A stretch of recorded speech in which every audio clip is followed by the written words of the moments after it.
नमस्कार, मैं दयाशंकर मिश्र। लोकतंत्र, संविधान और नागरिक चेतना के आपके अपने प्लेटफॉर्म में आज एक ऐसी खबर के साथ आपका स्वागत है जिसके बारे में सच्चाई दूर दूर तक कहीं नज़र ही नहीं आती।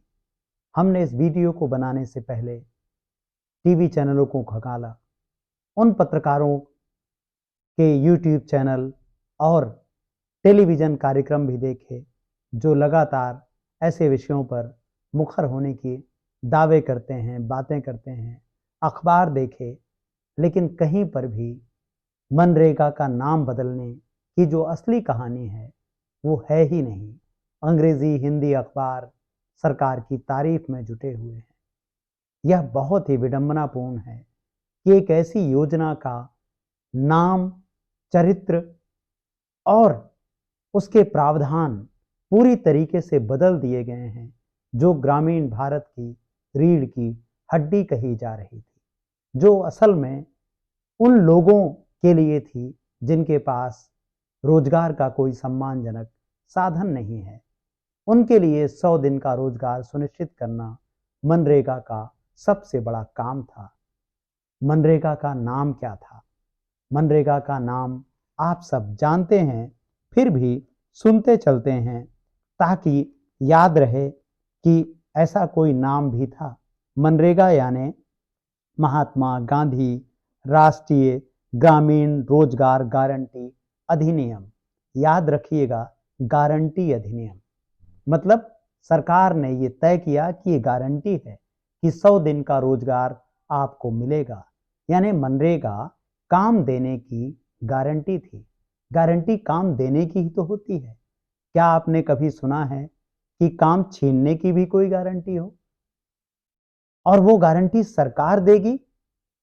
लोकतंत्र में इससे बड़ा मजाक क्या हो सकता है? लेकिन अब जो गांधी का नाम बदलकर किया जा रहा है उसको ध्यान से सुनने की जरूरत है। अब मनरेगा का पहला काम ये हुआ कि मनरेगा का नाम बदला गया। मनरेगा का नाम किया गया विकसित भारत गारंटी फॉर रोजगार एंड आजीविका मिशन ग्रामीण बिल 2025, और इसको संक्षेप में इस तरह से तैयार किया गया कि ये जी राम जी के रूप में आपके दिमाग में तैरती रहे।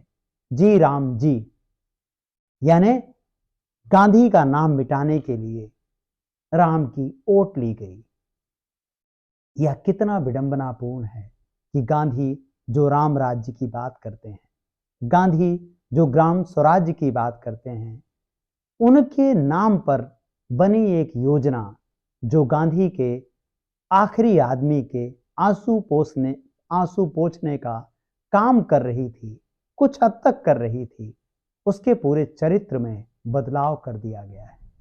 आप इस विषय पर वरिष्ठ पत्रकार रवीश कुमार का वीडियो जरूर देखिएगा। हमारे पास उस तरह से संसाधन नहीं है। हम केवल आपको एक झलक देने की, एक नजरिया देने की कोशिश कर रहे हैं। लेकिन रवीश कुमार का यह वीडियो बेहद जरूरी है। उस वीडियो में अर्थशास्त्री रितिका खेरा बता रही हैं कि कैसे ये जो नया कानून बन रहा है इसके सेक्शन 6 में प्रावधान है कि अब खेती किसानी के सीजन में 60 दिन तक मनरेगा के तहत रजिस्टर लोगों को काम नहीं मिलेगा। तो ये कैसा नया कानून है जिसमें काम ना मिलने की गारंटी दी जा रही है? क्या सरकार जो एक कल्याणकारी सरकार होने का दावा करती है ऐसा कोई प्रावधान कर सकती है? लेकिन इस नए जी राम जी योजना में यही है कि 60 दिन तक आपको काम नहीं मिलेगा उस सीजन में जो कृषि का सीजन है। तो जब 60 दिन तक सरकार काम नहीं देगी, मनरेगा में काम नहीं मिलेगा, तो आपको बड़े जमींदारों, बड़े किसानों का बंधक होने के लिए मजबूर होना पड़ेगा।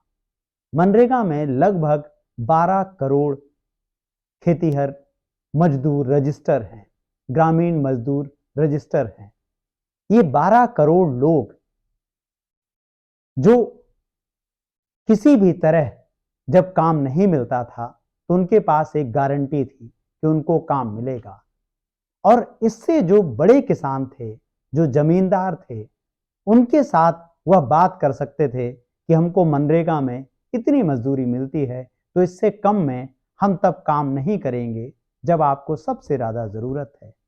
लेकिन असल में यह जो जी राम जी नया कानून भगवान राम की ओट लेकर बनाया गया है, इसमें उन तमाम 12 करोड़ से ज़्यादा लोगों को एक तरह से बंधक बना दिया गया है कि जब खेती किसानी के सीजन में बड़े जमींदारों को, किसानों को सबसे ज़्यादा ज़रूरत होगी, तब उनको सरकार काम नहीं देगी और ये जो तमाम किसान हैं, ज़मींदार हैं, उनसे मनमानी कीमतों पर काम कराएंगे। हमने बहुत सी यात्राएं की हैं पिछले कुछ समय में, आप जानते हैं हम लगातार उन यात्राओं का जिक्र करते रहते हैं। ये यात्राएं ग्रामीण भारत की यात्राएं थी। इनमें हमें बड़ी संख्या में लोग मिले, बड़े किसान मिले, जमींदार मिले, जो लगातार मनरेगा का विरोध कर रहे थे, और यह सब उच्च जातियों के लोग हैं, उन जातियों के लोग हैं जो मोटे तौर पर बीजेपी का समर्थन करती हैं, खुलकर समर्थन करती हैं, और यह सब लंबे समय से लामबंदी कर रहे थे। यह विश्लेषण संभव है कि वो आपको और कहीं सुनाई ना दे, क्योंकि ये बहुत चुभने वाली बात है, सरकार को नाराज करने वाली बात है। लेकिन हमारे समाज की सच्चाई है कि यह जो जी राम जी योजना आई है, यह उन लोगों के दबाव में आई है जो बड़े बड़े खेतों पर नियंत्रण रखते हैं, बड़ी ज़मीनों की मिल्कियत रखते हैं, बड़े किसान हैं, ज़मींदार हैं, सैकड़ों एकड़ की इनके पास ज़मीनें हैं, और ये चाहते हैं कि खेती के सीज़न में मजदूर खाली रहे। तो आप देखिए कि कैसे प्रधानमंत्री नरेंद्र मोदी, जो 2022 में किसानों की आय दोगुनी करने के वादे कर रहे थे, जो एमएसपी पर टस से मस नहीं होते हैं, कैसे बड़े किसानों और जमींदारों के हक में ये फैसला दे रहे हैं, और ये 12 करोड़ लोगों के साथ अन्याय है। जब खेती किसानी का सीजन है तभी तो उनके पास काम करके अपने लिए 2 पैसे कमाने का मौसम था। क्या आप कल्पना कर सकते हैं कि प्रधानमंत्री नरेंद्र मोदी इंडिगो पर यह इसी तरीके का कोई आदेश देंगे कि बहुत सीजन है कमाई का इंडिगो का, लेकिन इंडिगो इतने से ज्यादा पैसा नहीं लेगी। अभी आपने देखा कि किस तरह से विमानन मंत्री ने संसद में कहा कि वह कीमतों में कोई दखल नहीं दे सकती, सरकार कीमतें नियंत्रित नहीं कर सकती। दिल्ली से जयपुर का, दिल्ली से बेंगलोर का किराया 1-1 लाख तक पहुंच गया। नागरिक परेशान होते रहे, लूटे जाते रहे, लेकिन सरकार टस से मस नहीं हुई। लेकिन जब खेतीहर मजदूरों की बात आई तो किस तरह से एक एक हमको दोहरा चरित्र सरकार का देखने को मिला। यह सरासर अन्याय है। यह अन्याय है सरकार की उस भावना के साथ जिसमें संविधान का भरोसा है कि वह सबके साथ बराबरी का व्यवहार करेगी। तो आप सोच करके देखिए, क्या सरकार अपने पसंदीदा A1 और A2 उद्योगपतियों को भी कह सकती है कि इस मौसम में आप इतनी ही कीमतें रखेंगे? तो पूंजीपतियों के लिए सारी छूट है, लूट की छूट है, लेकिन ये 12 करोड़ मजदूरों के लिए यह कानून उनके पेट पर लात मारने जैसा है। लेकिन अखबारों में क्या छपा है? अखबारों में यह छपा है, अखबार लिख रहे हैं कि गांव की अर्थव्यवस्था को पंख लगेंगे। कैसे पंख लगेंगे जी? इस तरीके से पंख लगेंगे। अमर उजाला ने लिखा है, गरीबी में भारी गिरावट आ गई है। 80 करोड़ लोग सरकार के 5 किलो के राशन पर जिंदा हैं और गरीबी में गिरावट आ गई। अब समझिए कि सरकार 2014 के बाद से किस तरह से गांधी पर चुन चुन के हमले करती है। गांधी को सफाई अभियान तक सीमित करने की साजिश है। सरकार चाहती है कि गांधी को केवल आप साफ सफाई के लिए याद रखें।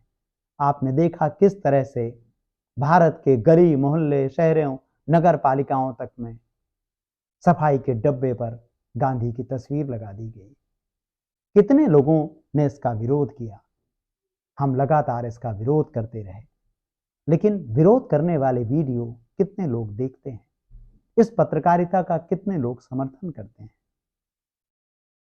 कितने व्यूज आते हैं, क्योंकि इस पर आपका ध्यान ही नहीं है। अमित शाह गांधी को चतुर बनिया कहते हैं। बहुत विरोध होता है, बात होती है कि माफी मांगी जाए, लेकिन अमित शाह टस से मस नहीं होते। बापू पर जब गोडसे ने बंदूक तानी तो आप भागे क्यों नहीं, इस तरीके का एक प्रोग्राम चलाया गया था अहमदाबाद में, जो एक बच्चों की तरफ से सवाल आए थे। तो बच्चे तो कुछ हद तक गांधी को समझ रहे थे, इंटरेक्ट कर रहे थे, उनसे शिक्षा ले रहे थे, बात कर रहे थे, लेकिन सरकार चाहती है कि बच्चों के दिमाग से गांधी निकल जाएं। तो क्या होता है, गांधी पर दुष्प्रचार की एक लंबी श्रृंखला चलती है। इस वक्त जम्मू कश्मीर के जो उपराज्यपाल हैं मनोज सिन्हा, वो एक कार्यक्रम में कहते हैं कि गांधी के पास डिग्री तक नहीं थी। ऐसी फिल्में बनाई जाती हैं जिनमें आरआर नाम की एक बड़ी सुपरहिट फिल्म थी, जिनमें गांधी पर सीधे सीधे हमला किया जाता है। गीता प्रेस को गांधी शांति पुरस्कार दिया जाता है। एनसीईआरटी में गांधी की जगह सावरकर आ जाते हैं। और अब आप देख सकते हैं कि कैसे मनरेगा की जगह जी राम जी योजना आ गई। गांधी पर हो रहे हमले आप हमारी इस किताब में पढ़ सकते हैं। किताब अमेज़न पर ऑनलाइन उपलब्ध है और बहुत आसानी से इस वक्त मिल रही है। हालांकि हमेशा ऐसा नहीं होता। जैसे ही इस किताब को बड़ी संख्या में लोग पढ़ना शुरू कर देते हैं, इस किताब को ऑनलाइन गायब कर दिया जाता है। इस किताब के आने के बाद से लगातार इस किताब पर और आपके इस पत्रकार पर हमले होते ही रहे हैं, कोई नई बात नहीं है।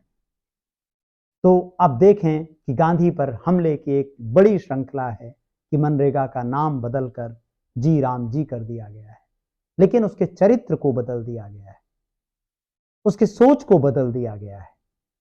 और यह बहुत बहुत ज़्यादा खतरनाक है। खतरनाक है कि अखबार इसके बारे में आपको कुछ बता नहीं रहे।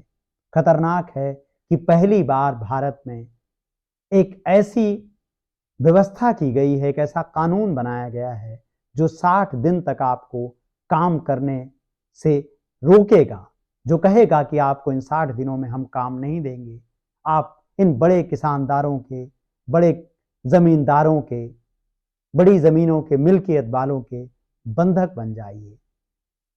लोकतंत्र, संविधान और नागरिक चेतना में आज बस इतना ही। अगर आप हमारी पत्रकारिता का समर्थन करते हैं तो हमारे चैनल को ज्वाइन कीजिए, सब्सक्राइब कीजिए और हमारा आर्थिक सहयोग कीजिए। हम अपनी पत्रकारिता को व्यूज़ पर नहीं केंद्रित करना चाहते कि कितने लोग देख रहे हैं, कितने मिलियन व्यूज़ आए। हम चाहते हैं कि वो नागरिक जो सवालों की सोच रखते हैं, जो लोकतंत्र का चिंतन करते हैं, हम उनके साथ जुड़ें, वो हमारे साथ जुड़ें। सवालों को जिंदा रखिए, हमारा साथ दीजिए। नमस्कार, धन्यवाद।